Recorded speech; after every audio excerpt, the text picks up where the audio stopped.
రూపంలో ప్రజలకి సేవలు చేసుకుంటూ వచ్చాం. మారుతున్న కాలానికి తగ్గట్టుగా పార్టీ కూడా అడుగులు వేయాలి. ఎప్పటికప్పుడు పార్టీలో చర్చ జరగాలి. ప్రజలకు మరింత దగ్గర అవ్వాలి. ప్రణాళికలు సిద్ధం చేసి ఆ ప్రణాళిక పైన మహానాడులో చర్చించాల్సిన బాధ్యత మనందరిపైన ఉంది. పార్టీ మరొక 40 ఏళ్ల పాటు నడిపించడానికి అవసరమైన కీలక నిర్ణయాలు మనం ఈ మహానాడు వేదికగా చర్చించాలి. తెలుగువారి ఆత్మగౌరవం పార్టీ మూల సిద్ధాంతం. దీంతో పాటు మారుతున్న ప్రజల అవసరాలు తగ్గట్టుగా పార్టీలో కీలకమైన విధానం తీసుకుని రావాల్సిన అవసరం చాలా ఉంది. కాలం మారుతున్నాయి, ప్రజల అవసరాలు మారుతున్నాయి. వాళ్ళ ఆలోచనల విధంగా మనం నడవాల్సిన అవసరం ఉంది. అన్న ఎన్టీఆర్ హయాంలో ఆత్మగౌరవం అనే నినాదంతో నియంతృత్వాన్ని మనందరం తరిమికొట్టాం. మన చంద్రన్న హయాంలో ఆత్మవిశ్వాసంతో తెలుగు ప్రజల భవిష్యత్తుకు పునాది మనం వేశాం. ఇప్పుడు అదే స్ఫూర్తితో ప్రజలకు, పార్టీకి, కార్యకర్తలకు మంచి భవిష్యత్తు అందించాలన్న లక్ష్యంతో సరికొత్త నినాదాన్ని రూపొందిస్తున్నాము. దీనికోసం 6 శాసనాలు నేను ఈరోజు మీ ముందు ప్రతిపాదిస్తున్నా. నా తెలుగు కుటుంబంలో భాగంగా ఈ 6 శాసనాలు ఉంటాయి. మొదటిది తెలుగు జాతి విశ్వఖ్యాతి, 2 యువగలం, 3 స్త్రీ శక్తి, 4 పేదల సేవల్లో సోషల్ రీఇంజనీరింగ్, 5 అన్నదాతకు అండగా, 6 కార్యకర్తలే అధినేత. ఇవి మన 6 శాసనాలు. మొదటిది తెలుగు జాతి విశ్వఖ్యాతి. నేడు దేశంలోనే తెలుగుదేశం వల్ల తెలుగు వాళ్ళకు ప్రత్యేక గౌరవం, గుర్తింపు వచ్చింది. ఆనాడు అన్నగారిని బర్తరఫ్ చేస్తే ఢిల్లీలో మెడలు వంచి తిరిగి ముఖ్యమంత్రి అయ్యారు అన్నగారు. అదే తెలుగు జాతి పౌరుషం. తెలుగు వారిని ప్రపంచంలో పెట్టింది మన చంద్రన్న.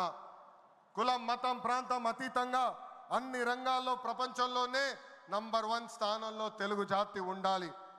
అన్ని రంగాల్లో మన తెలుగువారు ముందు ఉండాలి. ఇది ఎజెండాగా పెట్టుకుని మనందరం పని చేయాల్సిన అవసరం ఉంది. రెండోది యువగలం. తెలుగుదేశం పార్టీలో యువతకు పెద్ద పీట వేస్తున్నాం. వేదికమైన మీరు చూస్తే అర్థమవుతుంది.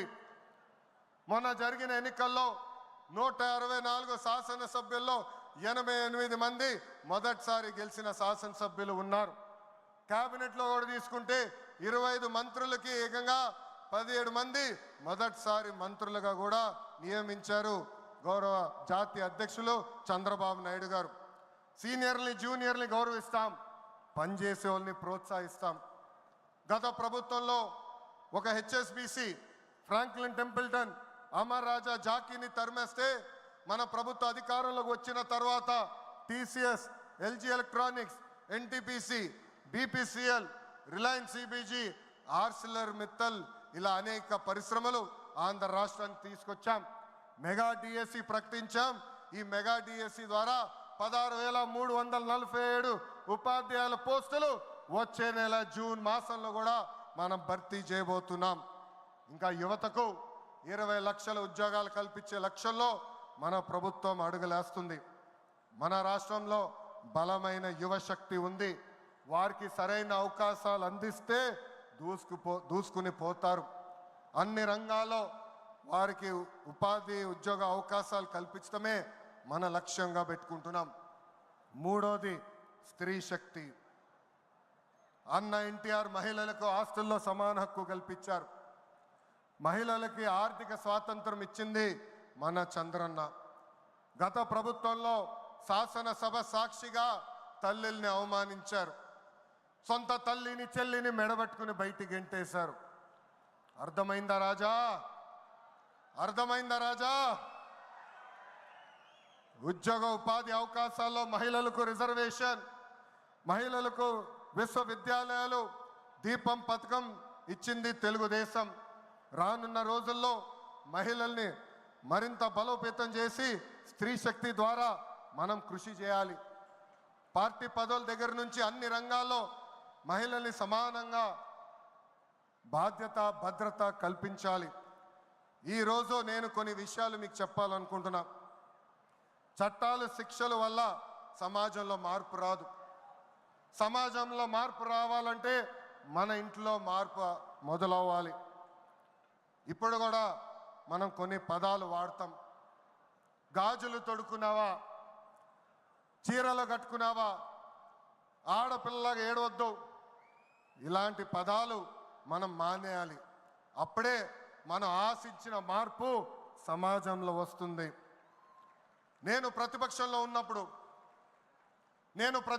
ఉన్నప్పుడు ఆనాడు ఒక మహిళా మంత్రి నాకు చీర గాజులు పెడతానని చెప్పారు. ఆనాడే చెప్పా ఆమెకి, చీర గాజులు పంపించండి, మా అక్క చెల్లెలకు పెట్టి వాళ్ళు కాలు మొక్కి ఆశీర్వాదం తీసుకుంటానని. నాలుగోది, పేదల సేవల్లో సోషల్ రీఇంజనీరింగ్. పేదరికం లేని సమాజం తెలుగుదేశం పార్టీ లక్ష్యం. 2 రూపాయలకే కిలో బియ్యం, జంతా వస్త్రాలు, పక్కా ఇల్లు, పెన్షన్ ఇచ్చింది అన్న ఎన్టీఆర్. చాలని పెన్షన్ 5 రెట్లు పెంచారు. 200 రూపాయల నుంచి 1000 రూపాయలు చేశాం. ఒకే సంతకంలో 1000 రూపాయల పెన్షన్ని 2000 చేశాం. ఇప్పుడు ఏకంగా భారతదేశంలో ఏ రాష్ట్రంలో ఇవ్వని విధంగా 4000 రూపాయల పెన్షన్ మన చంద్రన్న అందిస్తున్నారు. ఇంతేకాదు, డ్వాక్రా, దీపం, అన్న క్యాంటీన్ ఇచ్చింది మన చంద్రన్న. భారతదేశంలో ఏ నాయకుడు సాహసం చేయలా, కానీ మన నాయకుడు చంద్రన్న సాహసం చేసి ఎన్ని ఆర్థిక ఇబ్బందులున్నా ఇచ్చిన బాబు సూపర్ 6 హామీ నిలబెట్టుకునేందుకు ముందలికి అడుగులేస్తున్నారు. మన ప్రభుత్వ అధికారులకు వచ్చిన వెంటనే పెన్షన్ పెంచాం.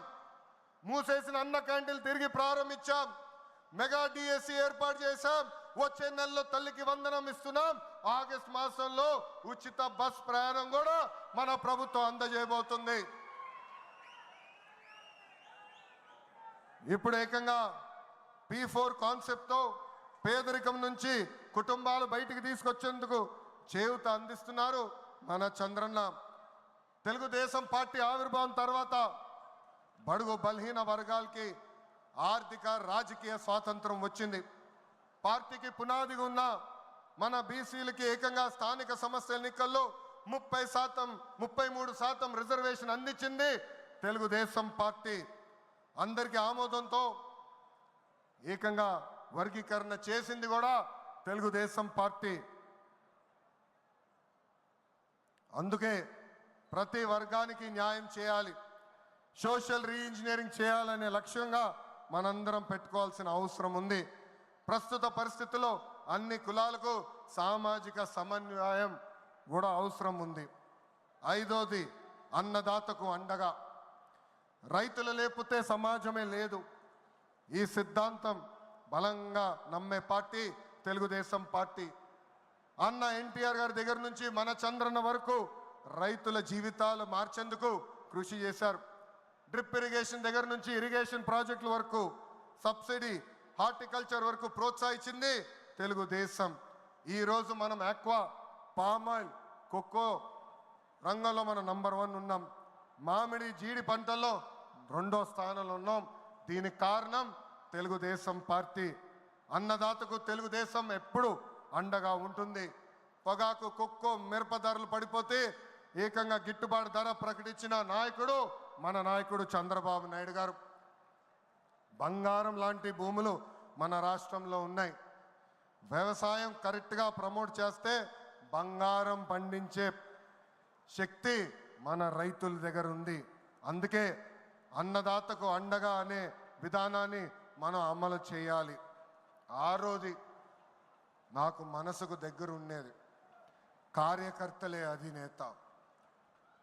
ఒక అంజిరెడ్డి తాత, ఒక మంజుల, ఒక తోట చంద్రయ్య నాకు స్ఫూర్తి. ఆనాడు పొంగనూరు నియోజకవర్గంలో అంజిరెడ్డి తాత స్థానిక సంస్థ ఎన్నికల్లో నామినేషన్ వేసేదానికి వెళ్తే ఆనాటి పాలకులు అడ్డం తిరిగారు.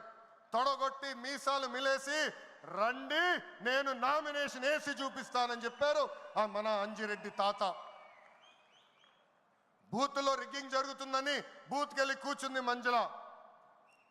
ఏకంగా మంజుల గారు ఉంటే బూత్ రిగ్గింగ్ జరగదని ఆమె పైన దాడి చేశారు.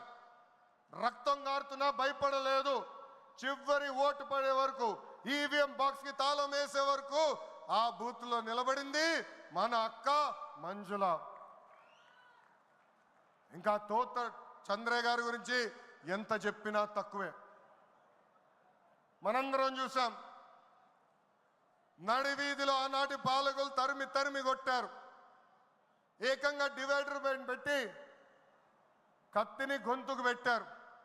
ఒక్కసారి వాళ్ళ నాయకుడికి జై చెప్పమంటే జై తెలుగుదేశం, జై చంద్రబాబు నాయుడు అని చెప్పి ప్రాణాలు పోగొట్టుకున్నాడు తోట చంద్రయ్య. ఈరోజు నేను ఈ సభాముఖంగా గర్వంగా చెప్తున్నా, ఆంధ్ర రాష్ట్రంలో ఎప్పుడు జరిగిన విధంగా తోట చంద్రయ్య కొడుకు కూడా ఈరోజు మన ప్రభుత్వ ఉద్యోగం ఇచ్చింది. అందుకే తెలుగుదేశం పార్టీలో కార్యకర్తలే మన అధినేత. ఈరోజు మేమందరం